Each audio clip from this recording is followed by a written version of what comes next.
Cute cute সিঙ্গারাগুলো কিভাবে perfectly বানিয়েছিলাম চলো তোমাদের সাথে শেয়ার করি। তারপর আমি সিঙ্গারার ভিতরের পুরটা বানানোর জন্য সবকিছু রেডি করে নিই। এখানে পেঁয়াজ, মরিচ, রসুন, আদা বাটা, জিরা বাটা সব মশলা টশলা দিয়ে সুন্দর করে কষিয়ে নিই। মশলাগুলো একটু ভালো মতো কষানো হয়ে গেলে আমি দিয়ে দিয়েছিলাম আমার কিউট করে কেটে রাখা আলুগুলো দিয়ে আবারও সুন্দর মতো কষিয়ে নিয়েছিলাম যেন আলু রান্নাটা পারফেক্টলি ভাবে হয়। তারপর আমি আবারও ঢেকে দিয়েছিলাম আর এইদিকে আমি সিঙ্গারা বানানোর জন্য যে ইয়াটা বানিয়ে রাখছিলাম ওইটা ঢাকনা দিয়ে রাখছিলাম কিছুক্ষণের জন্য। তারপর আমি দিয়ে দিয়েছিলাম কেটে রাখা কাঁচা পেঁয়াজ, মরিচ আর ধনিয়ার পাতা রান্নাটা ভালো আসার জন্য। তারপর রান্নার লাস্টের দিকে দিয়ে দিয়েছিলাম জিরা ভাজার গুঁড়া। এই তো তারপর আমার সিঙ্গারার ভিতরে আলু রান্নাটা খুব সুন্দর করে রান্না হয়ে যায়, অনেক বেশি টেস্টি হয়েছিল আর পারফেক্টলি ভাবেও হয়েছিল। তারপর আমি চলে যাই হচ্ছে সিঙ্গারা বানানোর জন্য। আমি এখানে সিঙ্গারা বানানোর জন্য ময়দা, তেল, পানি, কালো জিরা অ্যাড করছিলাম। তারপরে হচ্ছে ওইভাবে মেখে নিয়েছিলাম আর কি, যেভাবে রুটি বানানোর জন্য মেখে এগুলো এই যে গোল গোল করে রুটি বানানোর মতোই সেম প্রসেসে করছিলাম আর কি। বাট বেলে নেওয়ার পরে মাঝখান থেকে কেটে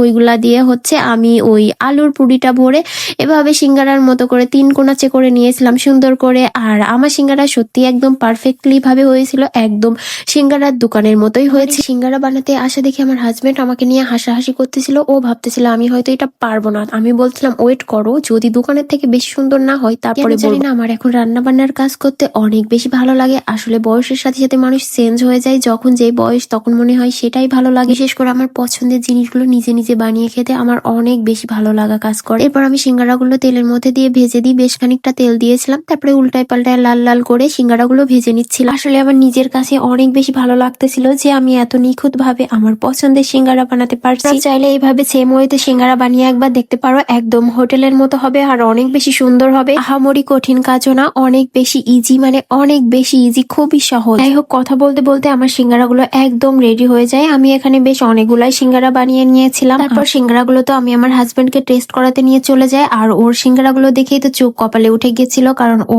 একদমই বিশ্বাস করতে পারতেছিল না যে আমি এত নিখুঁত করে সিঙ্গারা বানাতে পেরেছি। তারপর খুব তাড়াতাড়ি প্লেট ভ্যানিশও হয়ে যায় আর আমি এখান থেকে 2টা আমাদের বাসার পুচকুকে দিতে গেছিলাম, মানে আমার ফ্যানটাকে। এখানে খুব তাড়াতাড়ি আমার বানানো সিঙ্গারাগুলো শেষ হয়ে যায়, মানে খুব তাড়াতাড়ি চোখের পলকে আর কি।